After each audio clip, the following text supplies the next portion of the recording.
వెనిజులాపై వైమానిక దాడులు చేపట్టి ఆ దేశ అధ్యక్షుడు నికోలస్ మదురో ఆయన భార్యను అదుపులోకి తీసుకున్న తర్వాత అమెరికా రష్యా మధ్య సంబంధాలపై స్పష్టత వస్తుంది. ఈ అరెస్ట్ పైన ఉక్రెయిన్ అధ్యక్షుడు జెలెన్స్కీ బలవంతుడిదే రాజ్యం అన్నట్లుగా ఉందని వ్యాఖ్యానించారు. రష్యా అధ్యక్షుడు పుతిన్కు అమెరికా చేతిలో ఇలాంటిదే జరుగుతుందని జెలెన్స్కీ జోస్యం చెప్పారు. అయితే ట్రంప్ మాత్రం పుతిన్ను అరెస్ట్ చేయడం అవసరం లేదని, కానీ ఆయనతో తనకున్న సంబంధంపై చాలా నిరాశగా ఉన్నానని పేర్కొనడం గమనార్హం. పుతిన్పై అంతర్జాతీయ క్రిమినల్ కోర్టు యుద్ధ నేరాలకు సంబంధించి అరెస్టు వారెంట్ జారీ చేసింది.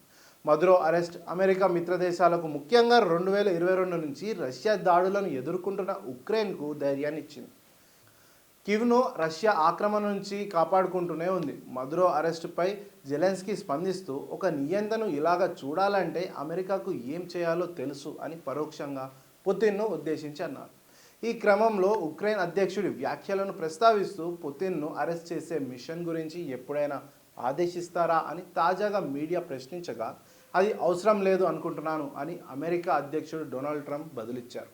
నేను 8 యుద్ధాలను పరిష్కరించాను, ఇది మధ్యస్థంగా లేదా సులభమైన వాటిలో ఒకటిగా ఉంటుందని అనుకున్నాను అని ట్రంప్ విలేకరులతో అన్నారు.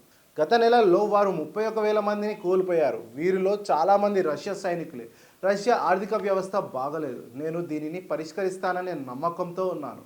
త్వరగా చేసి ఉంటే బాగుండేది, ఎందుకంటే చాలామంది చనిపోతున్నారు, ఎక్కువగా సైనికులే అని ట్రంప్ అన్నారు.